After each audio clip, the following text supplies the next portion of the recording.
சிறந்த மல்யுத்த வீராங்கனை என்று பெயர் அந்த கையில் வருவதற்கு முன்பே பறித்து விட்டது சதிகார கூட்டம். வெறும் 100 கிராம் கையில் அதிகாரம் இருந்தது.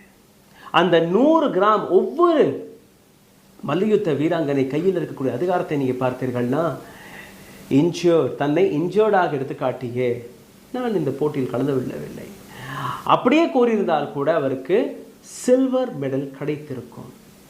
கூட சென்ற அதிகாரிகள் என்ன சென்றார்கள், கூட சென்ற பிடி உஷா என்ன செய்தார், மற்ற அதிகாரிகள் என்ன செய்தார்கள். அந்த இடத்துல நீங்கள் பார்த்தீர்கள்னா 2 வெயிங் மெஷின் இருக்கும்.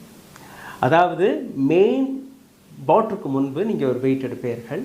அதற்கு முன்பே சரியான வெயிட்டில் தான் நான் இருக்கிறேனா இல்லையா என்கிறதை சரிபார்ப்பதற்காக இன்னொரு வெயிங் மெஷின் கொடுத்திருப்பார்கள். நிச்சயமாக பிடி உஷா, அந்த அத்தாரிட்டியில் இருக்கக்கூடிய மற்ற நபர்கள், வினேஷ்